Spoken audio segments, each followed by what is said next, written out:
Mom, you need to start paying rent, Ryan said, sliding the crisp paper across the polished oak table. I froze for a fraction of a second, the words settling in like ice in my chest, and then I reached out, my fingers brushing the edge of the paper with deliberate slowness.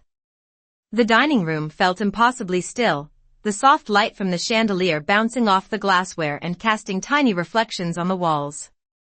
Megan sat across from me, her lips curved in a smug half-smile, while the kids fidgeted in their chairs, eyes darting between us. I picked up the paper slowly, letting my hands linger on it as if weighing every ounce of absurdity in the request. My mind ran through the past 30 years, the years of preparing meals, patching scraped knees, celebrating birthdays and holidays, quietly ensuring this house felt like a home. I traced the lines of the invoice without really reading it, my gaze rising to meet Ryan's, calm but steady, a quiet strength in my blue eyes that seemed to surprise him for a moment. The air was thick with unspoken judgment, each second stretching longer than the last. I placed the paper back down gently, letting it slide a fraction closer to him, my movements measured, controlled, showing none of the shock I felt but signaling that I understood precisely the situation. The silence held us both, charged and brittle, as Megan's eyes flicked toward mine, trying to gauge my reaction, only to meet a composed face that gave away nothing. I remembered the afternoons spent scrubbing the floors, the weekends of yard work, the Christmases where I had gone to great lengths to make each detail perfect, and yet now I was being counted as a tenant in my own home. The hum of the refrigerator in the kitchen, the faint ticking of the wall clock, the subtle clink of silverware on plates, all of it felt amplified in the quiet tension of that moment.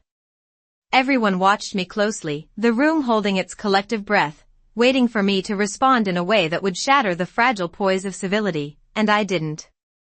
I took a slow breath, placing my hands back on my lap, letting my calm defy their expectation. The paper remained on the table, Ryan's fingers twitching as he waited for the reaction that would never come immediately.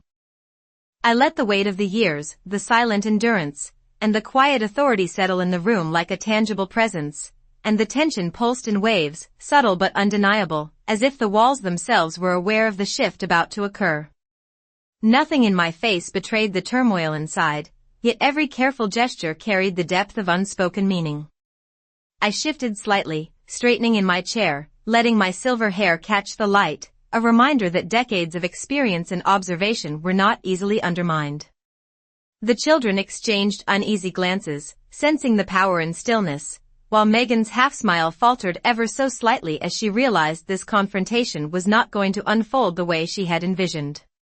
The paper, now merely a symbol of audacity, sat between us, and I considered all the ways I had built this home and this family, quietly, tirelessly, often unseen, yet always with purpose. I kept my lips pressed together, my fingers intertwined in my lap, and for the briefest moment, the world outside that dining room ceased to exist, leaving only the still, electric tension of what was, what is, and what was being demanded of me. The dining room remained quiet after I set the paper down, a tension lingering in the air that seemed heavier than the chandelier above us. I took a slow sip from my water glass, feeling the coolness slide down my throat, grounding me in the moment. Megan shifted in her chair, attempting a casual posture, but the faint stiffness in her shoulders betrayed the unease she tried to mask. The children fidgeted with their napkins, glancing at their father, at me, and then back again, as if waiting for a signal, any indication of how this encounter would unfold. I let my eyes sweep the room slowly, noting the way the sunlight hit the polished wooden floors, the tiny motes of dust drifting in the beams, each one catching the light and floating like a small suspended particle of tension. I drew in a deep breath, letting the quiet settle over me, and allowed myself to feel the ache of long years, the invisible threads of effort woven into this house and family, and yet disregarded now in such a casual, transactional manner. I could almost hear the echoes of holidays past, the laughter and chatter that once filled the space, now replaced with polite smiles and measured glances. The clock ticked on the wall, each second a reminder that time moves forward regardless of the absurdity of the present. I traced the edge of my water glass with my finger, focusing on the small, deliberate movement, my mind cataloging the choices, the small betrayals, the moments where expectations had quietly shifted. The faint scent of dinner lingered in the air, roasted vegetables and herbs, a testament to care and attention that had been part of my routine for decades, now serving as a backdrop to this moment of confrontation. I allowed a slow exhale, releasing the tension I felt pressing against my chest, and shifted my gaze to the window, where the late afternoon sun was soft and golden, casting long shadows across the dining table. It was in this stillness that I realized how deeply observation had become a tool in our interactions, how every movement, every glance carried weight, and how I could respond without raising my voice or breaking composure. I straightened in my chair, my silver hair catching the light, reflecting a subtle glint, a reminder of the years and wisdom carried within me. The children turned slightly in their seats, eyes wide, sensing the quiet authority I wielded simply by existing in my space. Megan's smile faltered once more, just a fraction, as though she began to comprehend that her attempt at intimidation held less power than she assumed. I could feel the rhythm of my heartbeat slow, my mind sharpening, tracing all the ways I could protect myself and maintain my dignity without a single word of complaint. I folded my hands together on my lap and allowed the calm to radiate outward, the silence itself becoming my statement, an unspoken declaration that while they could challenge the rules of etiquette, they could not unsettle the person who had spent decades creating the very environment in which they now sat.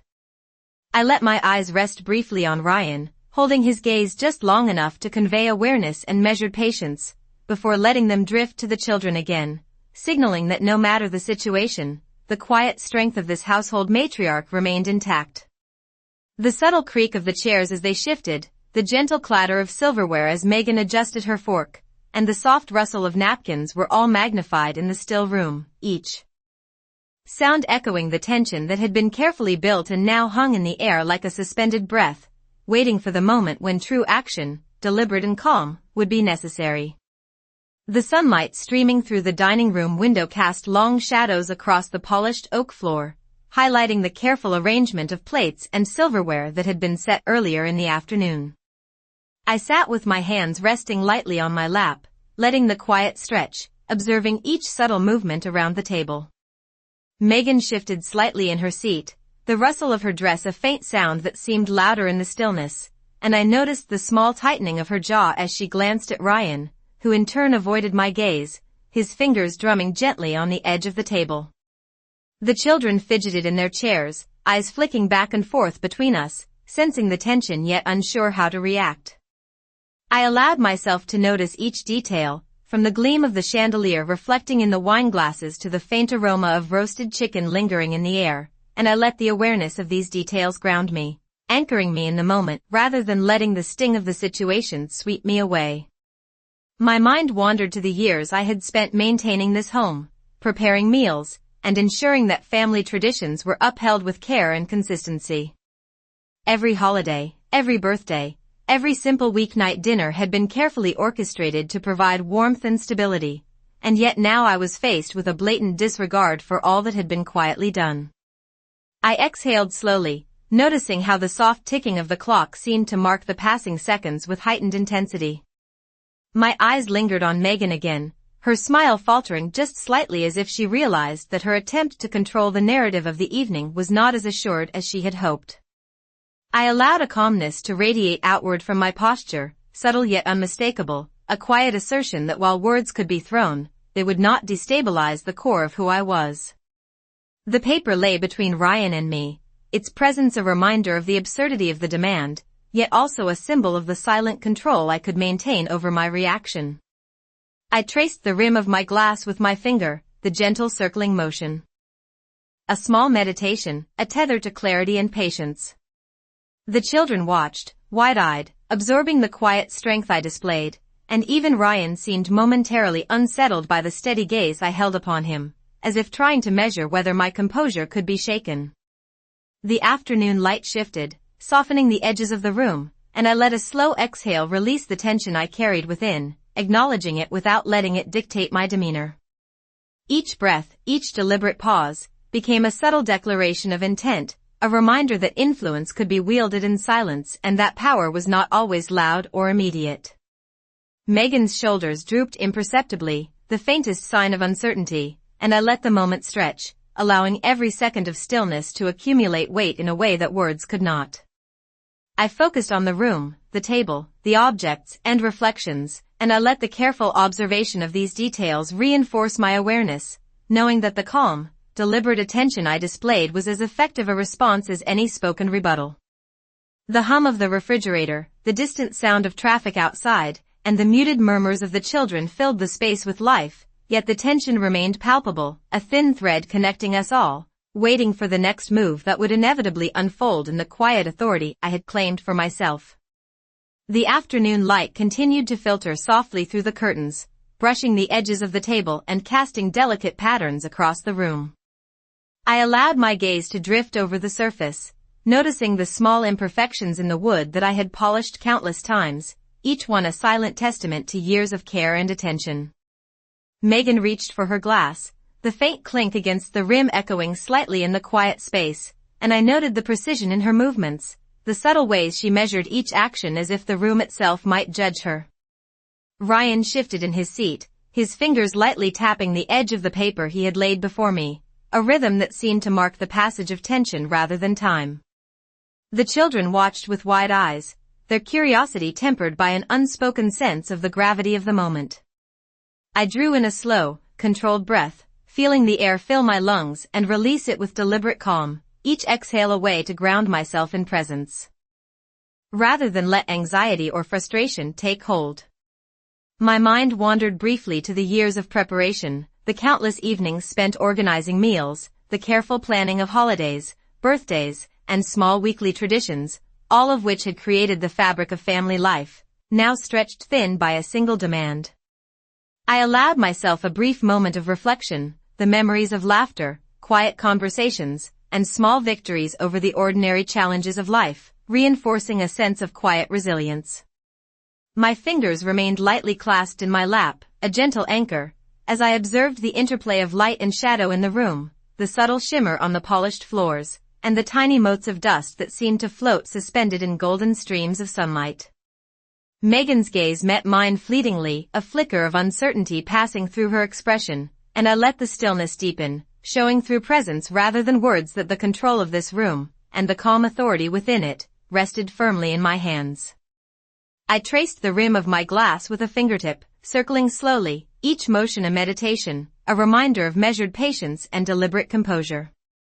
The hum of the refrigerator in the background, the occasional shuffle of chairs, and the quiet breathing of those around the table all blended into a symphony of normalcy, masking the undercurrent of tension that flowed through every observer. I let the moments stretch, each second filled with awareness, noting the subtle changes in posture, the small adjustments in gaze, and the way the sunlight softened the edges of objects, all while maintaining a centered calm that projected certainty and quiet strength. The paper between Ryan and me, an emblem of audacity and confrontation, lay untouched, and I allowed the room to acknowledge it as both challenge and symbol, neither ceding power nor inviting further provocation. Each heartbeat, each measured breath, carried significance, and the children's attentive eyes reflected an understanding beyond words, sensing the balance of authority, patience, and quiet wisdom present in the stillness. As the late afternoon light began to wane, the room seemed to hold its collective breath, suspended in the tension of what had been demanded and the deliberate composure that met it, a silent dialogue of presence, observation, and unspoken resolve that filled the space with an unassailable calm. The soft glow of the late afternoon light continued to fill the dining room, painting the polished wooden surfaces in warm golden hues. I kept my hands folded neatly in my lap, fingers intertwined, the faint pressure of their contact a small comfort against the swirling thoughts in my mind. Ryan leaned slightly forward, a subtle movement that suggested impatience, while Megan shifted in her chair, her eyes flicking toward the children before returning to the table. I noticed the way the sunlight caught the edge of the paper, highlighting the printed numbers in stark contrast to the calm around them, and I allowed the awareness of these details to deepen my presence rather than rush toward any reaction. The children fidgeted, adjusting their seating, casting quick glances between their parents and me, sensing a weight in the air that was difficult to name but impossible to ignore. I inhaled slowly, letting the crispness of the air and the subtle scent of herbs from the dinner linger, anchoring myself in the tangible world around me. My thoughts wandered to the countless evenings of careful planning, meals prepared to the smallest detail, traditions maintained with quiet dedication, and the sense of continuity I had provided for decades. Each memory reinforced the calm that radiated from me, a quiet assertion of authority and presence that required no words. I traced a slow line along the rim of my glass, the cool surface grounding me as the subtle tension in the room persisted. Megan's posture shifted imperceptibly, a tiny sign that her confidence had been unsettled, while Ryan's eyes briefly met mine, searching for a reaction, a crack in the composure I held so deliberately. The hum of the refrigerator, the faint creak of the chairs, and the soft rustle of napkins combined into a background of ordinary domesticity, a contrast to the extraordinary expectations imposed on me. I allowed my gaze to sweep across the table once more, noting the shadows cast by the sunlight, the glimmer of silverware, the reflections on the glasses, each detail a testament to years of care and the grounding reality of the room. My posture remained straight, shoulders relaxed yet firm, a balance between attentiveness and quiet power, each movement measured to reflect the calm certainty I felt within. The children watched closely, absorbing the unspoken strength, while Megan and Ryan adjusted their positions slightly, the atmosphere thick with anticipation yet controlled by the rhythm I maintained. Each breath, deliberate and even, reinforced the stillness, a reminder that influence could be exerted without a single word, and that presence itself carried a weight that could not be ignored. The paper lay on the table, both a challenge and a symbol, and I allowed it to rest there, a silent acknowledgement of its significance without surrendering my composure. Time seemed to stretch, the late afternoon light dimming just slightly, casting longer shadows, and I continued to hold space, the quiet determination and subtle authority I projected guiding the energy in the room, asserting that while expectations had been set, the power of calm observation and patient deliberation remained firmly in my control. The room remained suspended in quiet anticipation, the sunlight having shifted slightly so that the shadows of the chandelier stretched long across the polished floor. I allowed my gaze to linger on the paper for a moment longer, noting the sharp edges of the print, the numbers and words etched so deliberately, and I felt the weight of years of careful planning, effort, and commitment settle alongside it. Megan adjusted her posture once again, the faint rustle of her dress the only sound in the stillness, while Ryan tapped his fingers lightly on the table, each tap measured and controlled, yet revealing a flicker of impatience. The children watched closely, their eyes wide, sensing the tension and the weight of my presence without fully understanding its depth. I took a slow breath, feeling the air fill my lungs and releasing it in a steady exhale, grounding myself in the familiar textures of the room, the polished wood, the cool surface of the glass, the faint aroma of the roasted dinner that lingered. My mind traced the memories of years spent maintaining this household, the careful attention to each meal, each detail of daily life, and the quiet but unwavering presence I had provided as the steady center of this family. Each recollection strengthened the calm radiating from me, a silent assertion of authority and patience that did not require a single word to be recognized. I shifted slightly, letting my hands rest lightly in my lap, the subtle pressure of fingers against each other a small but reassuring anchor. Megan's glance flicked toward me, her smile tightening, while Ryan's gaze met mine briefly, an unspoken challenge in the way he studied my face for signs of weakness. I let the seconds stretch, allowing the stillness itself to convey resolve, a quiet command of the space that was impossible to ignore. The faint hum of the refrigerator, the soft ticking of the wall clock, and the muted sounds of the children fidgeting all contributed to a rhythm of ordinary life that belied the tension in the room, and I allowed my awareness of these sounds to deepen my presence rather than distract me. I traced the rim of my water glass with a fingertip, circling slowly, deliberately, each rotation a reminder of control and mindfulness. Shadows shifted subtly as the sun moved across the room, and I let my posture and attention project the quiet strength of decades lived with care and attention, every gesture purposeful and measured. The paper remained on the table, an emblem of challenge, and I allowed it to occupy its space while I maintained mine, a presence that communicated far more than any words could. The children's eyes followed me, absorbing the calm authority I exuded, and even Megan and Ryan began to adjust their expectations, realizing that their attempt to unsettle me had not achieved the effect they anticipated.